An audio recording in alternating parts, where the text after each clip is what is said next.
Welcome back to the Gilbertson Aero Sweatshop. Today is Sunday, June 18th, 2023. It's Father's Day, so happy Father's Day to all of you and myself. I'm going to change the format of these videos a little bit, and it's probably going to cause them to go a couple minutes longer than I usually like to make them. But I now know that there are a handful of builders who follow this channel who are a little bit behind me, or maybe quite a bit behind me in the plans. And I'm definitely at a stage in the game where I come across a number of different occasions where the plans now just leave it up to you to figure out what to do next. It's not quite as explicit. And so for that reason, when I do come upon those things, I'm going to be more detailed in the intro as to what needs to happen on a given day. And today is one of those days. I'm going to continue working on the vent lines today. I need to flare the vent line and then get it mated up with the AN fitting. This little AN fitting right here.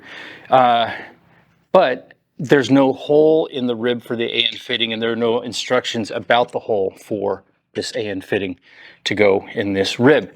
The plans, I'll put a little graphic up here and show you the plans. It just says approximate location. So you need to figure out what size the hole needs to be, and you need to figure out where it needs to be, keeping in mind that not just the fitting there, but there's this fat little washer that the fitting passes through. So you need to make sure that you position it where once you put the fitting and the washer there, they don't interfere with the flange of the rib or the rivets that are going to be set right there. So for all of you who are not there yet and you're wondering, it's a 7/16 inch hole that needs to be drilled through. This is 7/16 inch diameter of these threads, so it's just going to fit through there. This washer is about 1.25 inches. So if we just wanted to measure from the edge of the washer to the center of the hole, that would be about 5/8. And so I'm going to position the center of this hole, not 5/8, but 3/4, because that will give me an extra 1/8 of an inch clearance from the edge of the flange, and that'll be plenty of room. Okay, so that's the one for today.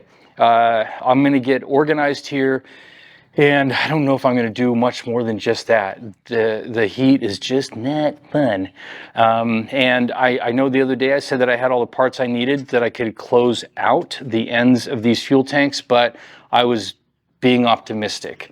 The flop tube and the blank access panel for right here were supposed to be here a day or two ago, but it keeps getting delayed, being shipped by USPS, and sometimes their tracking information isn't the best. So vent lines today, and we'll just see how far we get before I crawl back inside and shiver in the air conditioning. So anyways, let's build an airplane. You can probably tell by the light that this is already pretty late in the day. I was in the shop, kind of giving away the rest of the video, but I was in the shop for about 1 hour and 15 minutes, and 15 of it was just this cleanup here. I had just a lot of little odds and ends, and what you didn't see on Friday and Saturday was that I did some work on that trailer that you usually see parked in the drive. Now it's no longer in the drive, it's behind the house, so there was all kinds of random stuff laying around. Turns out, by the way, that the plastic that I used for mixing Pro Seal on, it's pretty satisfying to peel it off after it's had a few days to cure. So just a quick study of the plans. I'd already made a temporary mark where that AN fitting for the vent line should go, but I just want to always kind of double check before I start putting holes in anything. Like I said, it's a 7/16 hole to match that AN fitting. And so what I'm going to do is drill a number 30 pilot hole, and then use the unibit, which is, the unibit goes from like 1/4 to, I don't know, 1/4 to big, but each landing is a 1/16 inch. So 7/16. If you're not familiar, if you haven't used a unibit or a step bit before, just kind of mark the spot that you want to use, the landing that you want it to be on, and just I mark it with a Sharpie so I know when I've hit that depth. And then this board that you've seen me use over in the drill press before. You need something that has sufficient depth for the drill to go through on the other side. But these holes came out nice and clean, which I think that will always be a little gun shy of making big holes like this, because in the very beginning of my build, I had a couple go really crappy when you get a lot of chatter. But you can see that I've got it clamped down really snug to that board. And then the other thing that I've got that that fuselage attach bracket on there, and I know that I need to put a hole in there, a 9/16 hole, to fit the larger AN fitting that will be attached to the flop tube. In other words, the fuel pickup in the inverted tank. And so I did a lot of measuring there, because there are already a bunch of holes in that piece of angle for attaching it to the rib and to the doubler on the other side. And I'm assuming, I would assume that there's enough room to do it, because that's where it's supposed to go, and it has to be a certain size. And I know that when I created the rivet line and drilled those holes, which is something that you kind of make up on your own, I was careful to make sure that they had enough edge distance from the edge, but not too much.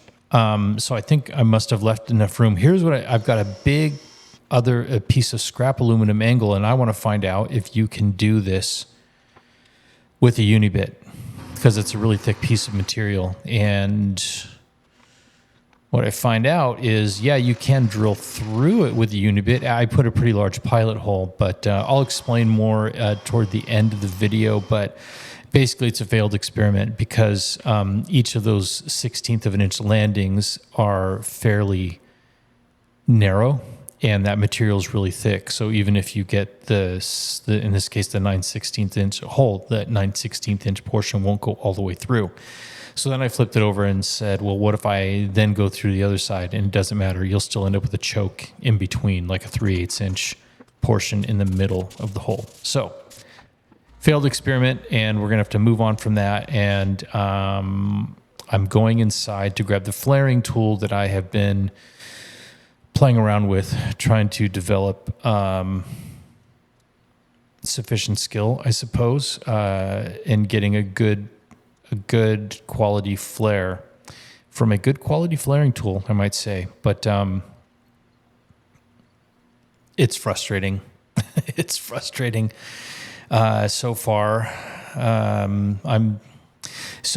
the way, when it comes to flaring those and deburring them, like the cutting tool, when you make a cut with the cutting tool on that aluminum tube, most often those cutting tools will have like a little wedge deburring tool to stick in there. But if you just take that regular twist deburring tool that you use for all the holes, that actually works great. Use that. It'll thin out the material, chamfer the opening a little bit.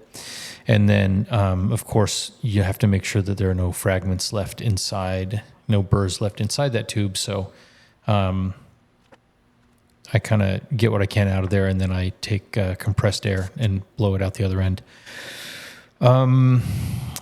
So I've done a couple more. I'm not completely happy with the flare that I've gotten, and so I'm trying again and again to see if I can improve my technique. The little jaws of that flaring tool that, for each different size of tube, I took like a 400 grit sandpaper and tried to smooth out the machining edges on them because they were marring a little bit. But now I've decided I'm going to give it a shot with one of the tubes that I have cut to length for the vent line.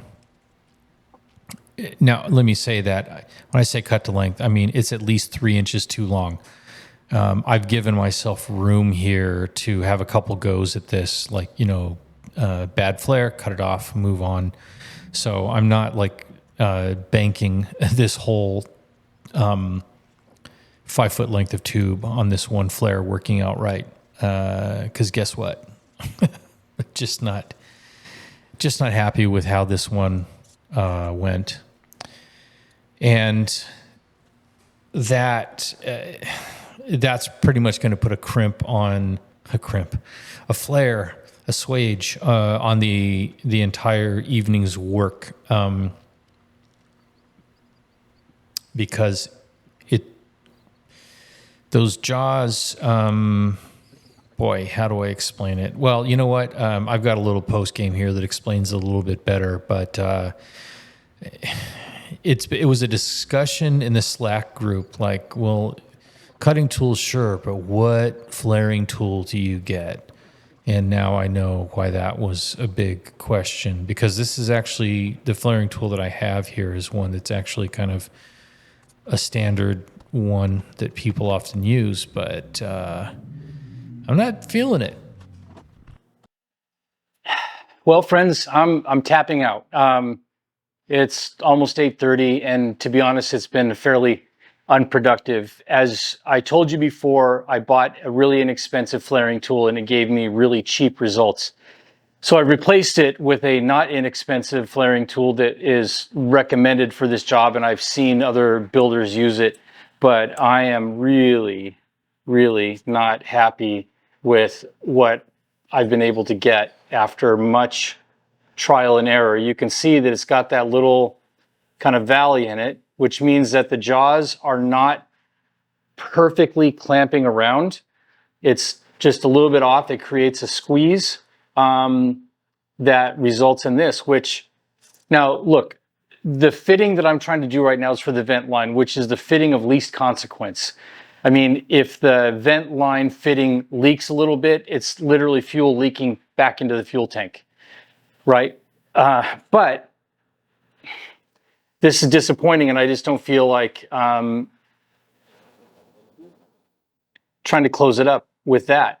I'm going to go to my technical counselor tomorrow, and I'm going to take my 2 vent lines with him and just ask for his help with their even higher quality flaring tool, which I've seen in action, and now I'm wishing that I got. So that's that. The other thing is, for the 9/16 hole for the flop tube fuel pickup, for the AN fitting that goes through that attached bracket, I'm going to have to go get a 9/16 bit. It's an unusual size, and I don't have one, but it's the only way to create that hole. You can't use a unibit because you're going through such a thick piece of material. The unibit doesn't, each landing of the unibit is thinner than the total thickness of the material that we're going through. So anyways, that's it for tonight. We'll see you tomorrow.